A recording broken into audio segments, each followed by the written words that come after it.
Good evening and welcome to the Hingham Board of Selectmen meeting for Tuesday evening, March 20th. The first order of business on our agenda this evening are the approval of 3 sets of minutes, February 27th, March 6th, and March 14th. Make a motion to approve the minutes of February 27th, 2018, March 6th, 2018, and March 14th, 2018. Second. Any further discussion? All those in favor? Aye. Aye. Okay. Public comment on any items not on the agenda. Mr. Hersey, could you go to the microphone, please? My name is Darren Hersey. I come before this Board of Selectmen today with an issue that is so disturbing that there are no words that describe my anger. 2 weeks ago, I came before this board with an issue. I requested that verbally, in writing. Mr. Hersey, we're going to talk about that issue momentarily, so I'd ask you to please limit your comments to items not on the agenda. There's no contact with this board. As a lifelong resident, why do Mary Power continue to violate my civil rights? Why do they violate my First Amendment rights to ask questions on the elected officials? Hingham is no longer a free democracy. It's a selectman's dictatorship. You people do what you want to do with no consideration, respect, transparency in government. Selectman Mary Power, I demand that you resign from this board by violating a Hingham citizen's rights. Thank you. Thank you, Mr. Hersey. Please take your seat. The next item of business on the agenda is a possible vote to approve and sign an employment agreement with Thomas Mayo for appointment as town administrator. I think that's probably why a lot of you are here this evening, and welcome to everybody. Thank you for coming. What I'd like to do this evening is to, first of all, just give a very quick overview of the process that's brought us to culmination here this evening, open it up to my colleagues for comment, and then we will open it up to the public for questions or comments. Last October, pursuant to the Town Administrator Special Act, the board voted to appoint Tom Mayo as the interim town administrator. The Town Administrator Special Act requires that the board take that step and that the interim period not exceed 8 months. Shortly after that time, this board voted goals and objectives for the town administrator position. We thought it was very important to clearly lay out all the skills, the behaviors that we thought were necessary to be the town administrator here in Hingham and that reflected our AAA bond community. At the time, the board said that we would see where things stood in the spring, and while I know that we've got another storm scheduled for tomorrow, it actually is spring today. The board was particularly concerned in the fall that we were entering the budget and warrant season, a very busy time of year, and we wanted to make sure that proper consideration was given to the many different aspects of our work. In mid-January, I met with former Town Administrator Charlie Cristello. Charlie, as some of you know, plays a very important role assisting other communities on town administrator searches. I found Mr. Cristello's input very helpful. Particularly, he gave us good perspective on the depth and quality of the external talent pool. Twice in February, the board met in executive session to discuss our options, the position, Mr. Mayo's performance. 2 weeks ago, the board met with Mr. Mayo, and we proposed an employment contract for his consideration. So those are the steps that brought us here this evening. I'm going to invite my colleagues to say a few words if they'd like. Paul, do you want to start? Sure. Good evening, everyone. I'd like to welcome the Mayo family here, see them in the audience. I recognize an old golfing partner from the country club. I heard he carried you, but... He did. You know, this is a very important appointment, and I think, as evidenced by the people in this room tonight, we all recognize that. You know, the job of town administrator carries out the operations of the town. You know, we may, speak to policy, but Tom is the man that sees that the day-to-day operations are accomplished successfully. In my mind, the town administrator is somebody who's got to have good communication skills with, the town employees, the different boards, the department heads, as well as the three of us or whoever is occupying the seat in the future. Tom has those skills. In terms of familiarity with the town, Tom's been here now for 2 years. If you have any questions about his role, all you have to do is tune into HCAM. He's there, he shows up, he works hard, and he's a willing learner. And that, to me, is significant. He's accessible to both town employees, to town residents, and he's performed well in some very highly stressful situations. In my mind, we don't have to rely on representations of competence. We've seen that competence demonstrated fully and in full view of the public, unfolding for weeks, months, and now years. He's exhibited extraordinary patience with certain situations, such as we just witnessed earlier this evening. Tom Mayo will hit the ground running, and that's important. We don't have to spend all kinds of extra energy giving him the lay of the land. He has that in place. I think Tom is, by his own performance, amply demonstrated his competence and qualification for this most important position, and I strongly support him for it. Thank you. Karen? Thanks, Paul. Thanks, Mary. So I came at this from a somewhat of a unique perspective because I served on and chaired the Town Administrator Bylaw Committee. And I see Charlie Cristello here and Tom Carey. They served on that committee with me, along with Nelson Ross and David Pace. And we spent, oh, you can't hear me? We spent the better part of 3+ years looking at and evaluating every single task and responsibility that the town might ask of its town administrator. And so I had a unique perspective, I think, on the development of that role, the importance of the role, and the characteristics that one might look for in hiring somebody for that role. And you might remember, if you went to town meeting, part of the reason we went through that exercise was just what's happening tonight: succession planning and the hiring of a new town administrator for the town of Hingham. So when I had the responsibility of appointing an acting town administrator in October, we looked to Tom, who had been here for a year and a half or so, 18 months, and I looked to him to fulfill the responsibilities as outlined in the TA Special Act. And I have to say that I work with Tom 7 days a week, as we all do. He's there on the other end of the phone, at the other end of the email, communicating, making sure that we have the information that we need to do our jobs, and that the employees of this town have the support and the information they need to do their jobs. He's a man of unparalleled work ethic, loyalty, and integrity.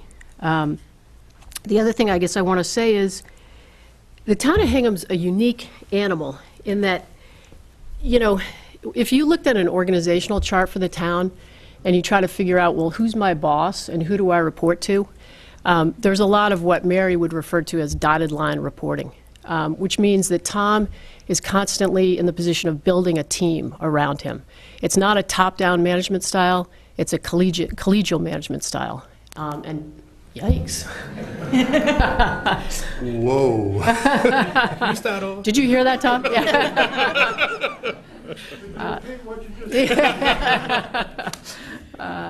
And that to me is another one of the more important characteristics that I would look for in hiring somebody to fill this position.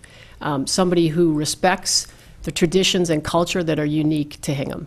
And I have found all of that and more in the candidate before you tonight, Tom Mayo. So I fully endorse his appointment as town administrator.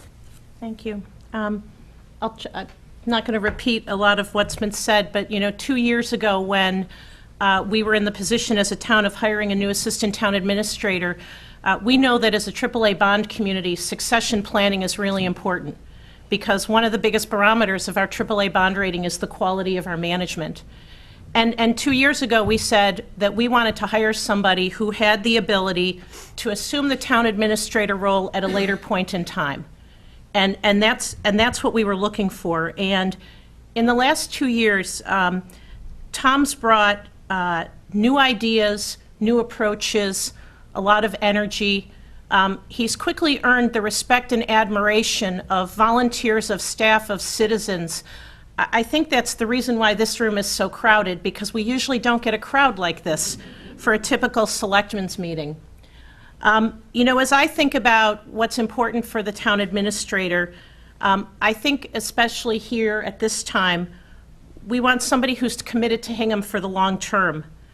Somebody who understands our community, who can strike the right balance between respecting the things that we've done that have made us this great community that we are, but still bringing some new things in. And I think one thing that's a little bit different about Hingham is that we have a really active volunteer base. There are volunteers here in the room, and I think one of the things that has struck me about Tom since he joined was that when he came in, it wasn't, well, here's the way I work, and you all have to kind of change. He sized it up pretty quickly and said, I'm in this unique situation where I have a lot of great volunteers with great skills, and my job is to flex my style to bring out the best in them. Because if we work together, we're going to make the best decisions for the whole town. I think we had an experience not so long ago where we had a town administrator that had a different view, and that didn't work out very well for the town. I would just close by saying that, Tom Mayo has been on a 171-day job interview. And that's not easy. And he's been on that interview 24 hours a day, meetings in here, interactions with all of you. We've been able to see how he handles the things that we expect will come about to the town administrator, the budget, the warrant. We've also seen how he's handled the unexpected. And in my opinion, he's handled all of those with integrity, with professionalism, and he's always put the town first. Tom has confidence in his ability without having an ego that gets in the way of listening to other people. The amount of teamwork that he cultivates on this board with all of you is really significant. Based on what I've seen over the last 171 days, I believe that we have the right candidate at the right time for Hingham sitting right beside us tonight. So I join my colleagues in supporting this vote that we're about to take. I guess I'd just make one other process point, and that is the appointment of a town administrator. There are sort of two places where that is within the authority of the Board of Selectmen. So Massachusetts General Law, actually Chapter 41, says that the Board of Selectmen appoints the town administrator. That language is also picked up in our special act, where the Board of Selectmen appoint a town administrator. Importantly, there's no specified process there.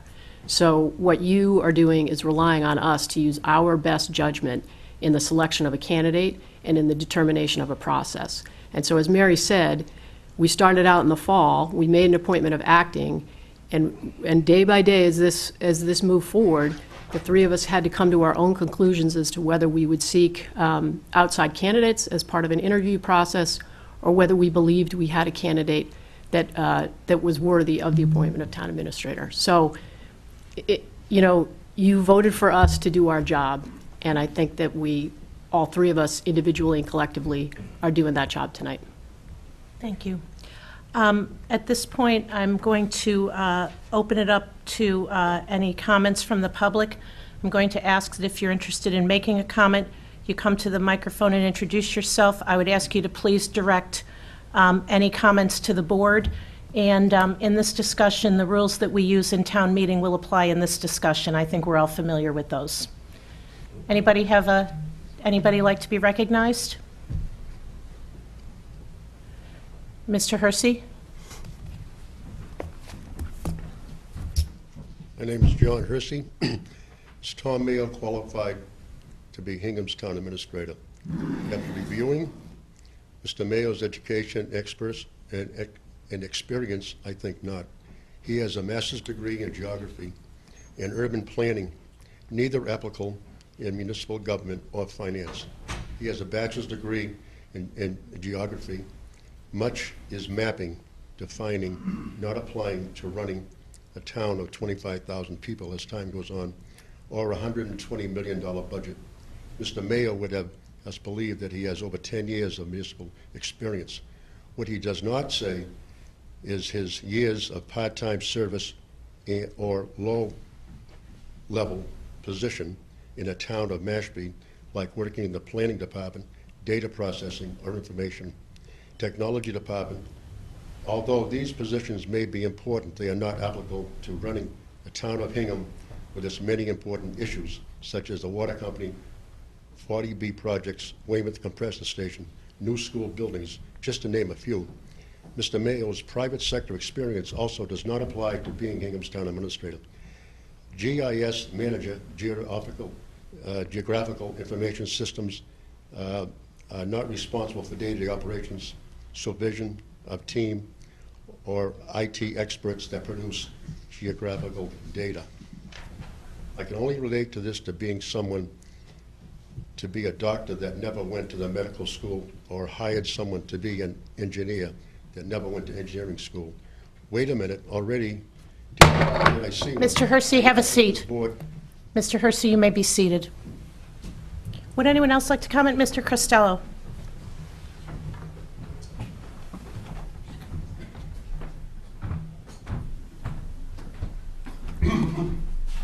Charles Costello, 40 French Street, Hingham's first town administrator. And for those of you who are trivia buffs, Hingham's first and only executive secretary. I congratulate the board on making this appointment tonight because it is the culmination of a very successful succession planning effort. And let me add a little detail to that to maybe counterbalance Mr. Hersey's comments. When Ted was faced with replacing Betty, he knew he wasn't just replacing an assistant, he was looking for somebody to replace him eventually. And he knew that that was the decision that he wasn't going to be happy doing entirely on his own. So he called together a group of people from within Hingham to advise him on that. And those people were the late Nelson Ross, Jack Manning, the chairman of the planning, or the member of the personnel board, Human Resources Director David Basler, and me. And it was our unanimous conclusion after going through that process that Tom Mayo stood out among the candidates, and that was our recommendation to Ted. So it doesn't matter so much what your degree is in, it's who you are and what you've become. And I'm very confident that Tom is going to serve this community well for a long time in the future, and I do congratulate you on making this appointment. Thank you.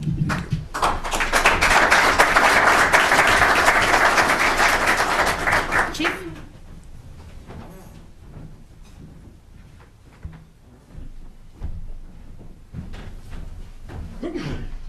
Mark Duff, 37 Bradley Park Drive. I'm going to step out of my role for a minute as a retiree and put myself in the role of a gentleman that everybody in this room knew. His name was Bob Falvey. And if Bob was here tonight, he'd be saying two things. Number one, I support this decision. And number two, Tom, your first job as the new town administrator should be, for future events such as this, we move it into a larger room. Thank you.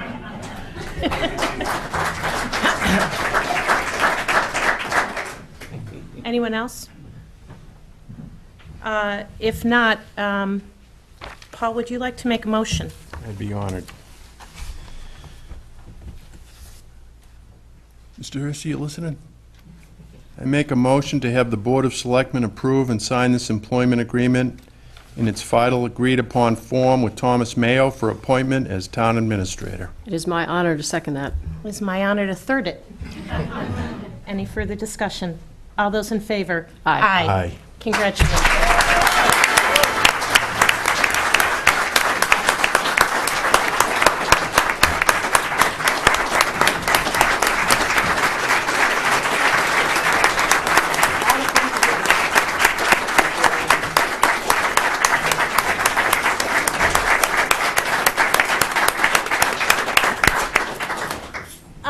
Tom, I have a feeling that there might be a mass exodus as we finish our business, but I did want to just give you an opportunity if there was anything that you wanted to say. So, what do you say? I have a room full of people I care deeply about, both personal and professionally. I'm moved by the outpouring of support I have here. I promise to all of you and everyone at home, and you three, and anyone who sits in those chairs alongside me, that you'll always get my best effort. Every decision I make will be along the lines of what I believe is in the best interest of this town. Very good. To the best staff in the state of Massachusetts, I assure you I will always give you the support you need to do your jobs. That's my pledge to you. So if I'm ever not doing that, please feel free to call me out. And the last thing I'd say is just to everyone in the room, we will be open tomorrow. At least for a portion of the day. So thank you very much for everyone, for your support.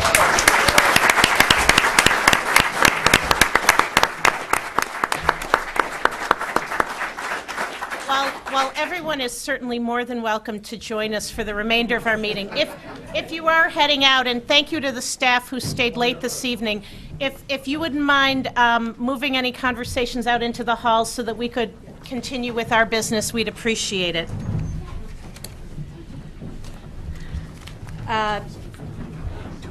We'll just give this a second before we vote the budget.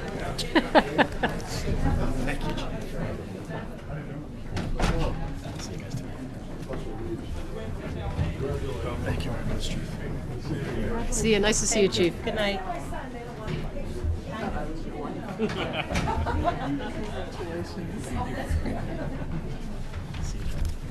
Who's the B? It's up to me.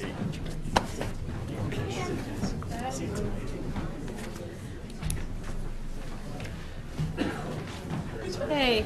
Really nice. Great. Would you like to? So now that the room is clearing out, we're going to vote the $108 million budget. What? Really? Something we said? You can't make this stuff up. Just by way of background, as people have seen, we've all been working through the budget process. All the different boards and committees, the advisory committee, and as this board has always said, the advisory committee makes its recommendations to town meeting. Where we have situations where there might be a slight discrepancy between the numbers that are voted, we typically revisit that budget amount. And but before Tom just gives a quick overview of the couple of discrepancies, I wanted to mention something about the budget process, because I've gotten a little feedback that this board kind of did a little bit differently this year, that we took votes on all of the budget, we took them independently. And I wanted to explain the board's rationale for that. So, when Karen and I were on the advisory committee, we sometimes had situations where the various elected boards voted a budget and we had a deficit to close. I know the year I was the chair of the advisory committee, I think it was about $2.5 million or something like that. And it was the feeling of this board going into the budget that we wanted to vote and recommend to the advisory committee a balanced budget. We weren't trying to do the advisory committee's job, but we felt that we had a fiduciary responsibility to the taxpayers of Hingham to propose a balanced budget. And so that was our rationale for doing that. Sometimes in the past, the Board of Selectmen have voted an education budget after they hear from the advisory subcommittee.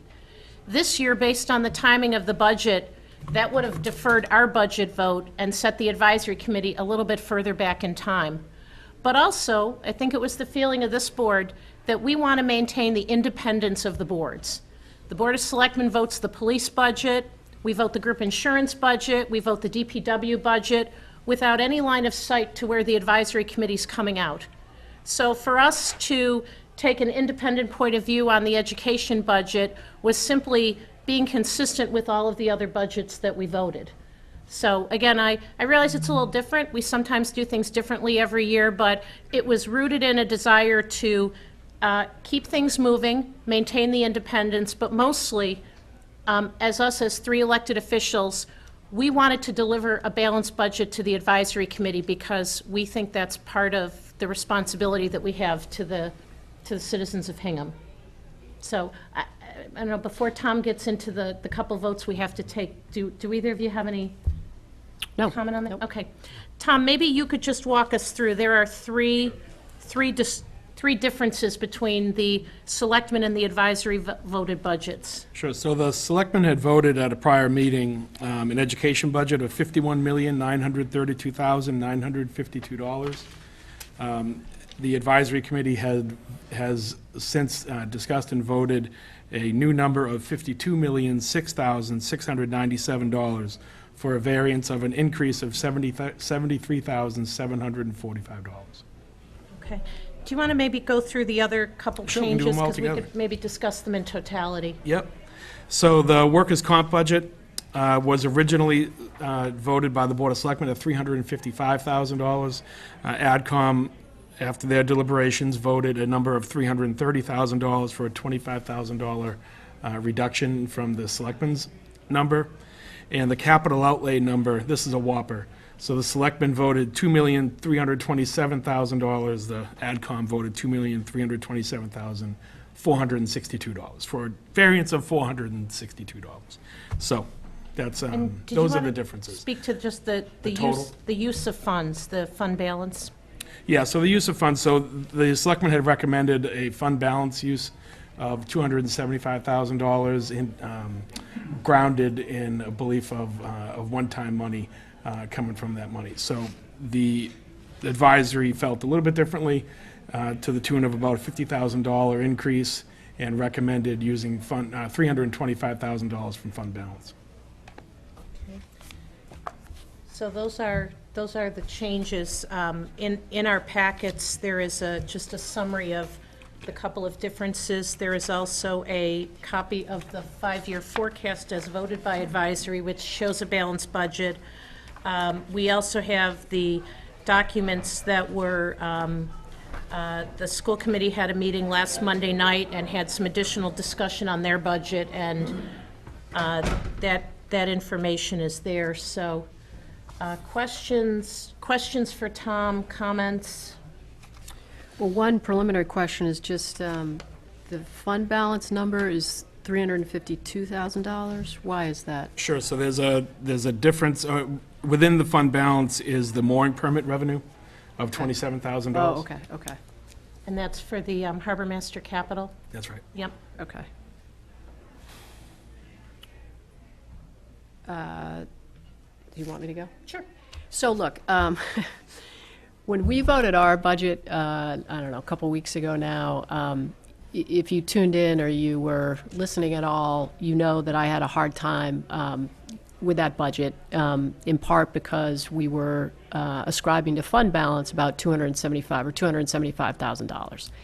And I pushed Mary pretty hard on the inclusion of that fund balance number, which came out of our new growth figures. So new growth is based on building permits, and those monies are one-time monies. Jump in here, because I quickly get out of my depth.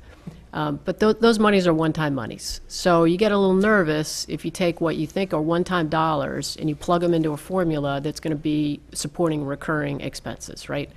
So what I pushed Mary to say, okay, do we really think that those building permit fees are actually going to turn into ongoing revenue for the town for FY19 and beyond? And we went back and forth a little bit, and we felt like we had line of sight to that $275,000 falling from the one-time money category into the recurring revenue category. And that was part of the way we moved all the numbers to suggest a balanced budget to the advisory committee. So I think I'm a little bit like, my grandmother who grew up in the Depression, who never wanted to spend a nickel because when you're poor, you don't have a nickel, so you don't spend it. And I served on the advisory committee when we really didn't have a nickel. So I served on the advisory committee beginning in 2008, right at the downturn, right at the time of the financial crisis, when we really didn't know where things were going to end up. We had to say no. We had to make a lot of very difficult decisions. We balanced the budget in part on our employee base, frankly. We asked people to do a lot more with a lot less. And we were at the same time really careful to build up our fund balance. As Mary has talked about tonight, we've talked about a lot, our AAA bond rating in part is based on the fact that we watch what we save as well as what we spend. And we came off a credit watch during that period. We had been put on credit watch for doing sort of just what I'm talking about tonight. We were put on credit watch because we were guessing at the drop down of one-time funds into recurring revenue. And guess what? We were guessing wrong from time to time, and we were guessing at a magnitude that you couldn't really support then with what was left over. So again, if you tuned in a couple weeks ago and I said to Mary, okay, we have line of sight to this 275 becoming recurring revenue, I said, okay, it's also of a magnitude, I feel like if we need to support from fund balance, if we're guessing wrong, we can cover this. And, that's really important because unlike a company that can raise rates, once we decide on a budget, if dollars don't come in the door, we don't have any other way to support that except from our fund balance. So this is a really long-winded way. I know you're probably like, okay, when is she going to get to the point? This is a really long-winded way to say, when you go from 275 to 325, there's one part of you that might say, it's $50,000. Come on, on a $100-something million budget, who cares, right? But for me, it's really going from 0 to 275, and then from 0 to 325 in terms of the use of fund balance to plug a hole in our operating budget. And so one of the things I was really concerned about was, for me, not so much just the use of fund balance, but whether we have line of sight to 325 then becoming recurring revenue. And I have to say, I got some good vibes on it, but not the same vibe I got the night I voted the 275. So it's hard for me because I feel like I feel like you have to be really careful in the habit of drawing down from fund balance to fill recurring revenue, to plug our budget gaps. And I think that my understanding is the advisory committee is going to evaluate, again, our financial policy, which I think provide really important guideposts for all of us as we move forward in the budget process. And I know there's some language in the financial policy around the use of fund balance, but I think that if we're going in this direction, particularly if we have fund balance that's outside where our financial policy requires us to be, I just think we ought to be super careful about ascribing that revenue or ascribing that money to reoccurring expenses. So just like capital has a series of metrics that the Capital Outlay Committee evaluates in making their capital allocation, I guess I'd like us to be sure, if we're talking about the use of excess fund balance, that we're pretty careful with the metrics that we would use and the magnitude of the use of fund balance to cover budget shortfalls. We are coming into, it's not 2008 again, but we are coming into a very constrained revenue cycle that's going to last. We're at a plateau. We've been relying on new growth to bump us up. In addition to the 2.5% increase, we've increased the levy by new growth. That's going to be flat in the out years. So we've got to, and we are trying other things, right? We are still looking for light commercial development up in South Hingham. We're trying to grow the pie in other ways that is not sort of disturbing who Hingham is. But by the same token, the numbers are the numbers. And I'm just very concerned about the out years, and I'm very concerned about the tax impact to our residents. The other thing I will say that I know we're all interested in working on, and I will get to work on as soon as this budget process concludes, is more targeted tax relief for our neediest taxpayers, because we are an expensive town to live in. So I think that's it. My grandfather shoveled snow in the Depression for $5 a day. And if we didn't have it, we didn't have it. I don't like spending from my savings either, at all. That being said, I'm glad we just hired a town administrator with planning background, because, South Hingham, we've set the table. We're devoting money to infrastructure improvements up there. We've got a white paper set out that will hopefully serve as guideposts to developers considering, but the load on the taxpayer is considerable, and I'm very sensitive to that. So I'd echo what Karen is saying to all of you tonight. I'm glad my colleague in the class of '74, sorry Lucy, put all that hard work into the product that's before us.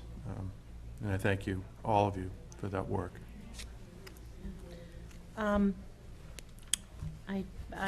pretty much agree with everything that that's been said. You know, the thing I keep thinking about is that our town business is a people-intensive business, and I think when the numbers all get floated out, over 80% of this $108 million budget is people-related. And so I think what you're sort of hearing from this board is that when we're increasing budget dollars to pay for personnel, we want a responsibility to know that we can not only pay somebody to do the job next year, but the year after, and the year after, and the year after. And we know that salaries oftentimes grow faster than our revenue grows. And so, you know, as we're looking at it, we're trying to balance all this. And I know our advisory colleagues have been doing that as well. I would echo Karen's thought, and I talked to Lucy today, and I think the advisory committee, now that the warrant is concluded, is going to continue to work on the financial policy, and part of that process is bringing it in here. And so I think we're going to have the opportunity to have some conversation about the fund balance situation. I look at it, and when I think it's a good thing that we have this excess fund balance, but I also think we want to be thoughtful about where we commit it, because there are many different possible places we commit it. And as I'm starting to think about the large capital projects that we have across the town, and ways to mitigate the cost to the taxpayer, I'm hoping that we consider perhaps using some of that excess fund balance. So committing it to the operating budget, you know, there's a little bit of a trade-off there. Right. You know, I'm also mindful that on this $108 million budget, the fact that we took an independent view, the advisory committee took an independent view, and we came up $50,000. like $50,000 apart. I hope for the taxpayers of Hingham and the citizens, it speaks to the confidence that you have in your town government and in our methodology and in our approach. And, you know, Yeah, I agree with that. I'm comfortable with where this is. I would just say, because there are a couple advisory committee members in the room, and thank you for being here. You know, last year we voted to put a little bit more into legal services and snow and ice because we know they're chronically underfunded. We were hoping to do that with workers' comp this year. We do have 3 somewhat chronically underfunded things in the budget, and to the extent that we rely on the reserve fund to pay for those things, we're really not giving ourselves necessarily the reserve fund that we need and rely on as a town for when a plow breaks or, you know, something, you know, a roof leaks. So I hope that as we're, you know, moving forward, we can strike the right balance on funding some of those things that are chronically underfunded. Mass General Law allows a community to overspend its snow and ice and deficit spend, which is a really good thing this year.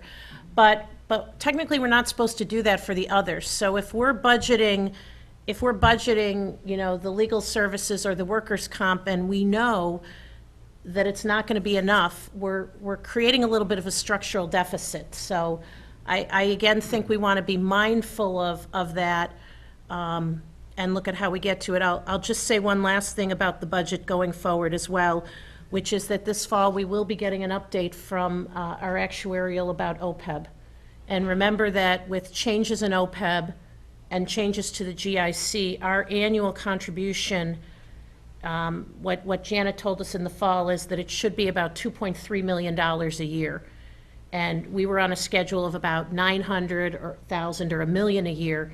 We put an additional 250,000 in this year. But again, I think, in conjunction with our advisory partners, we want to take a look next year at how do we, if our OPEB funding is here and it needs to get to here, over what period of time do we make that shift?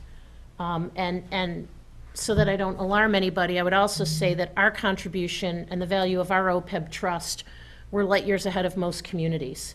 So there are many communities that, their OPEB liability is well over $2 million a year, and they're not funding anything. So while we are slightly underfunded based on some changes, we are, relative to peer communities, in a good place, and we are on track to have our OPEB fully funded by, I think it's about 2035. So, a little bit off topic, but anyway. But so interesting. Good open discussion. Any questions or comments from the audience? Okay, I think we've got 3 votes to take on education, workers' compensation, capital outlay. And these are the right numbers? Yes. I'll move that we support the recommendation set forth by the advisory committee for FY19 education budget in the amount of $52,006,697. Second. All those in favor? Aye. I move that we support the recommendation set forth by the advisory committee for an FY19 workers' compensation budget in the amount of $330,000. Second. All those in favor? Aye. Move to support the recommendation set forth by the advisory committee for FY19 capital outlay budget in the amount of $2,327,462. Second. All those in favor? Aye. Okay, so we are aligned going into town meeting, which is a good thing. And there are several members of the advisory committee here, and we thank you so much for the great work, not just on the budget, but the warrant and all the comments. And it is really, it is a lot of work in a very compressed time schedule, and our hats off and our appreciation for a job really well done. Second. The next item, this is just going to be a quick discussion about financial planning for long-term capital projects. And really, the purpose here was I was hoping to get both of your support to ask staff to do a little bit of work for us. And so, you recall that in the last budget, the budget presentation, we had some graphs that show the taxpayer impact of $25 million of debt and $50 million of debt. Well, as we continue to move along, and I really, I'm aware that in the next several months, there may be some capital projects coming before the town for consideration.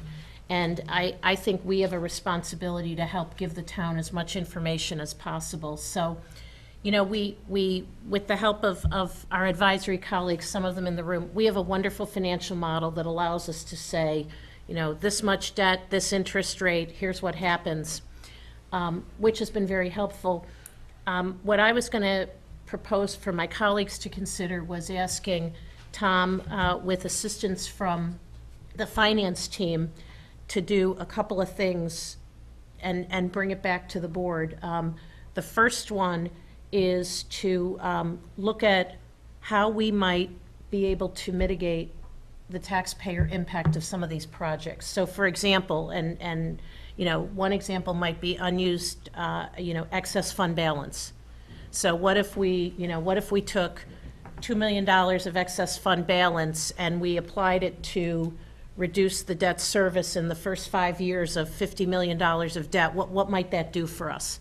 And again, I'm not advocating a policy suggestion, but we're just, trying to look at that. I also wondered if there are some other parts of fund balance, for example, the restricted funds from the sale of the Hersey House. I know there are restrictions that go around it, but it's $1.2 million. We got a lot of capital projects in the town. Could we, based on the regulations and how we use it, could we perhaps use some of that, which is another source of funding to reduce the cost? I think we want to look at the unused levy capacity and say, we've been able to do that for 8 years, but now that we're going to embark on some new capital projects, is that an option? And to just kind of give us some different options for sources to reduce the cost, not getting into prioritizing projects or applying it, but just what could we do? The other one that I was thinking of asking if they could look at is, if you look at a lot of other communities, when they have large capital offerings, they often fund a portion of that by selling some assets. Are there any assets that are on the town books that we could sell, that we could lease, that again would provide some dollars to offset all of these projects? So what I wanted to bring this to you because this is going to require a little bit of time from staff, and I didn't want to, staff time is precious. But that was sort of the direction I was heading, with the idea that they would, come back and report to us in a public meeting where, the information could be shared with us, with our colleagues on other boards and committees, and most importantly, with the public. And I don't know if there are any other, things that we would want them to look at that anybody can think of right now. I think that's a great idea. Yeah, and I'll certainly give it some more thought. You heard me say G. Montgomery produced a memo that talked about different targeted tax relief programs that maybe gets built into this if it's really a cost. There may be some increases, but there may be a way to isolate certain pockets, certain demographics, certain cohorts within the population. We certainly do that with the senior tax work-off. We do that with some of the veterans initiatives that Keith German has spearheaded. My question is, are there other ways to single out particularly needy cohorts in town and be able to provide tax relief? I like where you're going. Let's mitigate it across the board, but then my question is there a way to particularize some of this so that the neediest taxpayers get particular attention in the process? So, and I'm happy to work on that little bit of an angle with Jean, if that's helpful. That might be a good idea to do that. And I know we recently got a letter from a citizen about some of this. And that was part of Jean's that was very helpful. Memorandum as well. Yep. I think we asked Jean to do some looking at targeted tax relief opportunities for this year's town meeting.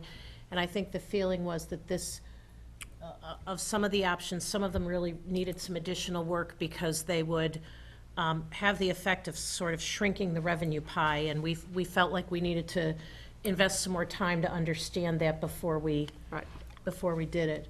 Well, I mean, we know this is coming. It's not a if, it's just a when, and so I think we do need to start. I think to the extent that we can reduce the cost to the taxpayer, that just helps all of the. Again, every project under consideration is worthy, but I think there's a certain limit from the taxpayer's end, and and I also think that if we are going to be in a situation where we're going to ask the taxpayers for a debt exclusion for something, I think a very logical question they would say to us is, show me that you're using the dollars that you already have and the assets that you have wisely, and show me that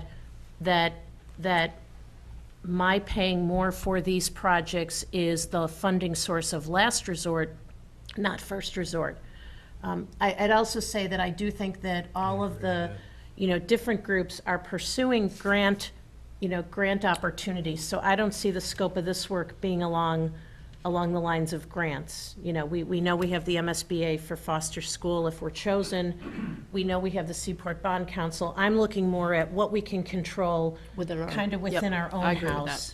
I agree with that. And I think that's important to do, is to circumscribe kind of the work on this yeah.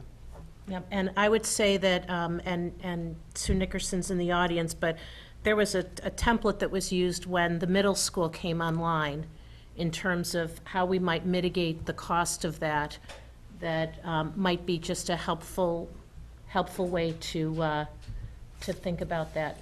And then there's one other piece of this, which is, the fact that we can borrow in the short term. Right. One of the things on the middle school that reduced the cost to the taxpayer was we stayed short-term for a little bit. Now, I'm not suggesting that we get into sort of the arbitrage business, because I don't really think that's a role for municipal government, but I do think that we have some financing tools at our disposal that are worth a bit of exploring, and that's a place where our financial advisor, Richard Totora, might be of help, and that's in fact part of the role he plays for the town. Yep. So I'll initiate those conversations with the finance team. We'll Yep. start that process, and I'll be reaching out to, obviously, all three of you for some guidance along the way and ideas, and wherever we go, Great, we'll report back. thank you. Okay, any question, comment from the public? Okay. We've got a couple of appointments to make.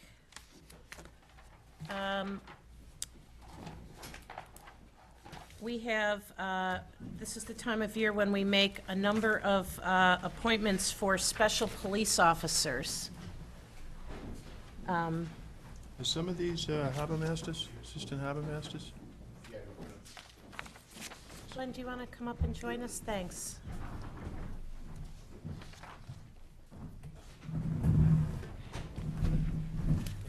Congratulations.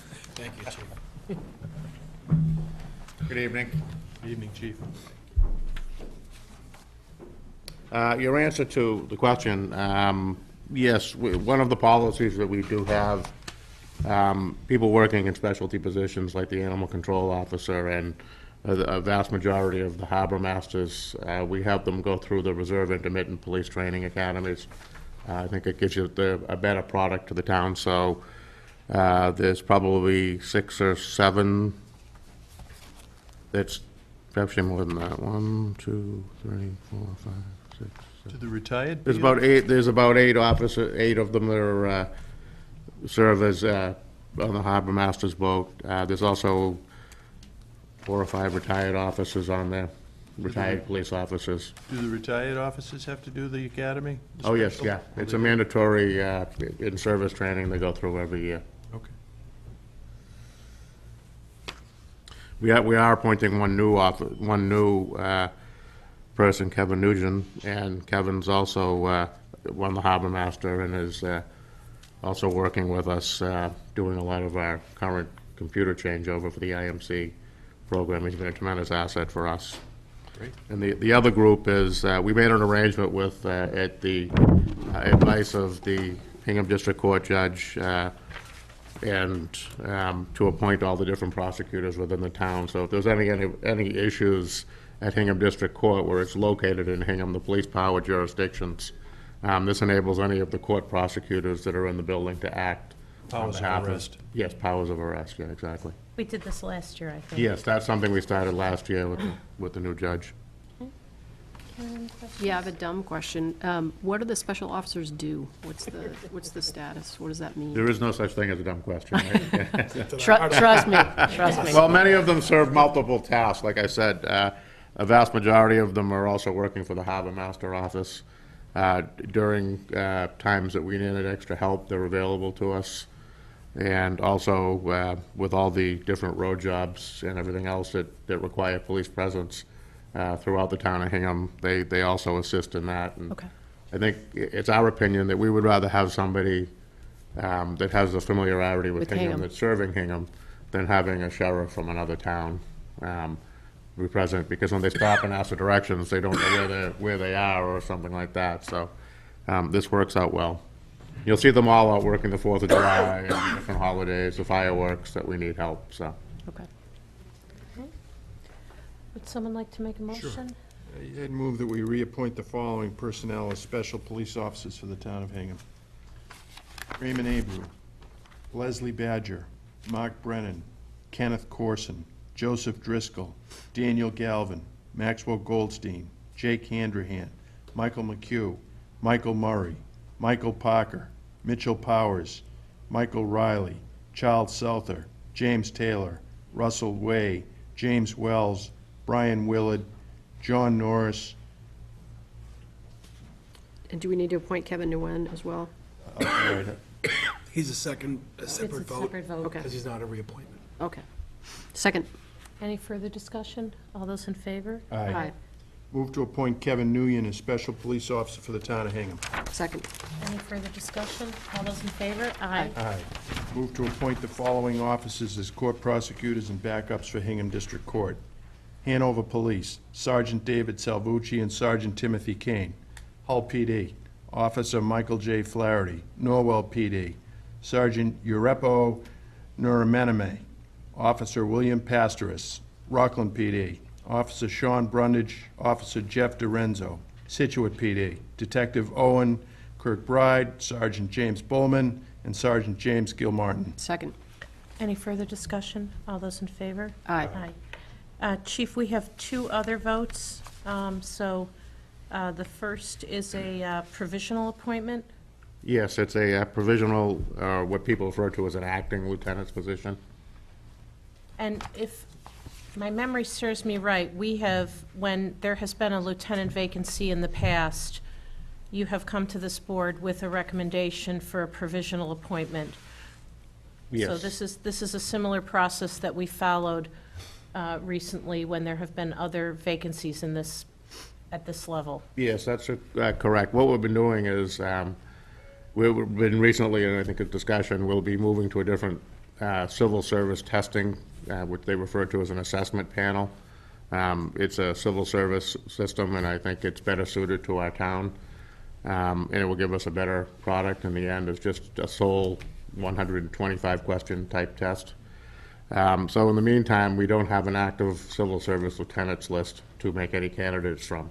And the guideline from civil service is to use two criteria: as qualified, to go to the immediate next lower rank, which would be sergeants, and get the best qualified senior person that's willing to take the job. And in this case, I think, as I said before, we have a great candidate in Sergeant McAdams. He's been on the job for 25 years. Throughout his years, he's actually served twice as an acting lieutenant over two different chiefs. He's qualified for the job. I have plenty of confidence in him. I've talked to him at great length. He's aware of his responsibilities and duties, and I think we see that as a changing type environment as management goes on in the Hingham Police Department. I think times are demanding different responses and different changes, and Darren is, Sergeant McAdams is up to that challenge, and feel very confident in his position serving as a lieutenant. Thank you. Questions? Comment. I've had the opportunity over the years to interact with the sergeant, and I found him to be thoroughly professional, very pleasant to the public. I'm sure he'll carry out the finest traditions of the department in the role of lieutenant, and lead from the front by example. So I support your recommendation. Thank you. And I had an opportunity to talk to the chief late last week about this appointment, and, while I don't know Sergeant McAdams, he certainly has a strong resume and the strong recommendation of the chief, and I support that recommendation. Thank you. Would someone like to make a motion? I move that we appoint Sergeant Darren McAdams for the position as provisional lieutenant. Second that. Any further discussion? All those in favor? Aye. And then lastly, so why do we have to nominate Leslie as the Inspector of Animals? if she- Annual requirement. Okay. I was wondering why I was here. I was going to ask that question as well. So, since this is an annual thing, it's an annual opportunity to just acknowledge the great work that Leslie Badger does in this community. It was, Leslie's just an important member of the community, and she does a great job. So I will make a motion to nominate Leslie Badger as Inspector of Animals for the town of Hingham. Second. Second that. Any further discussion? All those in favor? Aye. One other thing I would like to mention, these past couple of storms, we have had to increase our manpower, and we're very fortunate that we've been able to rely on not only the Harbor Master's office and also on Leslie to put in 16-hour days, load their trucks up with barricades and go from place to place to block off flooded roads, to help and assist with different things. So they really, we have a good relationship between the Harbor Masters and the assistant and the animal control officers, and they all certainly go above and beyond when asked. That's great to hear. Thank you for sharing that, and we appreciate Ken Corson's efforts, too. Yeah. Thank you. Thanks, Chief. Okay, Thanks, Deputy.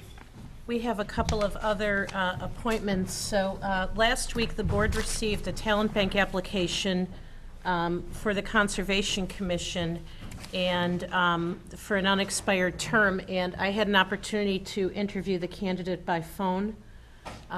It's a young man who moved to Hingham within the last year and is interested in getting involved in his government. He is an attorney. He had researched the role of the Conservation Commission, the wetlands bylaw. I had a delightful conversation with him. I was very impressed with his commitment, and I would put forward for your consideration that the board vote to appoint John Mooney to the Conservation Commission to fill an unexpired term ending June 30th, 2018. Second. Any further discussion? All those in favor? Aye. Okay. I would make a motion to appoint Lynn Barclay to the 4th of July Parade Committee. Second. All those in favor? Aye. Can I take the next one? No. Okay. I didn't know who. Okay. So we've had a couple of openings in the Registrar of Voters for, we've had some turnover in the Registrar of Voters, and we are required to appoint individuals who are, we have 2 openings for registered Republicans, 1 opening for registered Democrat. So I would like to appoint Daveline Cooper as the Registrar of Voters Democrat for the town of Hingham to fill an unexpired term ending June 30, 2019. Second. All those in favor? Aye. Okay. And with respect to the Republican appointees, we received a letter from the chair of the Republican Town Committee asking the board to consider 2 appointments. So I would make a motion to appoint Tom Burbank as a Registrar of Voters Republican for the town of Hingham to fill an unexpired term ending June 30th, 2020. Second. All those in favor? Aye. And there was another recommendation, make a motion to appoint Judith Nims as a Registrar of Voters Republican for the town of Hingham to fill an unexpired term ending June 30th, 2019. Second. All those in favor? Aye. Okay, we have 2 other votes. Move to approve the request of Discover Hingham for the Taste of Hingham to be held on Saturday, May 19th, 2018. Second. All those in favor? Aye. Move to approve the issuance of a special one-day wine and malt beverage license to Geoffrey Pedder on behalf of Zelus Beer Company for the Weir River Farm Sheep Shearing Festival to be held on April 28th, 2018, from 10 a.m. to 4 p.m. I'll second that. You definitely need some beer for that one, let me just say. Is the beer before or after the Yeah. shearing? Yeah. That's what I want to know. All those in favor? Aye. So I get to say this for the first time. Town Administrator report. Thank you. I didn't prepare. I don't have. Okay. Paul? A couple things.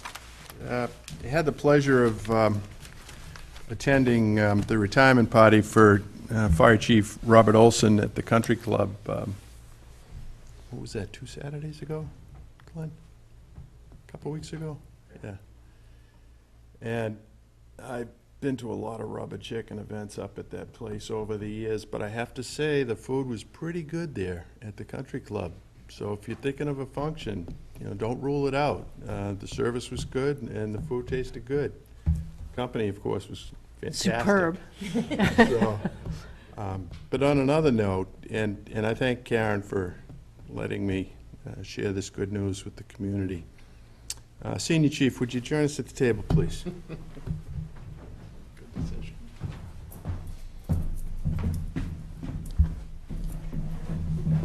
Ladies and gentlemen, perhaps one of the happiest moments for me as a father was to see my son get commissioned as an officer in the United States Army. So it's with great pleasure that I announce that our own Veteran Service Officer, Keith German, has a very special son. His name is J.T. German, and he is the recipient of a presidential appointment to the Naval Academy. And he is a Hingham born and raised through the public school system. His father needs no introduction. I happen to have the pleasure of knowing his father, so I'm happy and delighted to see that the service to the country continues, and you ought to be commended, sir, both you and Lisa, obviously. Thank you. So congratulations to both of you. That is a very proud accomplishment. Your son is a special young man. It's my understanding that in June, shortly before he ships to the academy, he'll be at the GAR Hall. Is that right? Correct. We're going to have an open house for the entire town, as was mentioned. This should be a source of pride for every single citizen in this town. Your $52 million was well spent. As you mentioned, he's a product of the public school system, the elected school board, the superintendent, principals, teachers, coaches, every single person that helped shape his educational background along the way should be a great source of pride for this town. Yes, we've had many others go to the different service academies, but not many are public schools. You know, they live in Hingham, they reside in Hingham, but usually they're in another school system, private. So this should be a great source of pride. So we are going to have an open house at the Grand Army Hall on June 16th from noon to 4. The entire town is invited to come and wish him well, and I hope to see you all there. And I thank you for your diligence, as I know the hard choices that you mentioned tonight to try to vote those dollars, those nickels, right? Well spent. So we should all be proud of that. We are indeed. It's a tribute. You know, I was talking to a good friend of mine who reminded me that less than 1% of today's youth step forward to serve their country. So congratulations again to the German family. Thank you. Thank you so much. Go Appreciate it. Go Navy. Anything else? No, I'm good. Karen? Yeah, so I echo Paul's remarks. I've had the opportunity to meet JT and watch him wrestle. You know, he's following in your footsteps of service to his country and service to his community. You know, JT's been active in the Veterans Appreciation Club as the president this year, right, at the high school. So he's not only is it his personal example, but it's also his commitment and his participation with his fellow students to, I think, call attention to the servicemen and women in our community and beyond. So I think it's extraordinary for somebody of his age to be willing to make this kind of important commitment, and we're just so very proud of him. So, and then, you know, I'm sure you'll bring it up as well, but the other thing I'm just so very proud of, and we've said it now week in and week out because we've had to, police, fire, light plant, and DPW, this community could not function without your contributions. You heard the chief say, you know, really long days for these folks who give beyond what, you know, their job description calls for to keep us safe, to keep our roadways open, our businesses open. It's just incredible, and really, you know, I travel incognito. Nobody knows who I am, so I'll be in stores and stuff and overhear these conversations. And people, I just want you all to know that people are just so thankful, I think, for the care that those departments in particular take around town. So.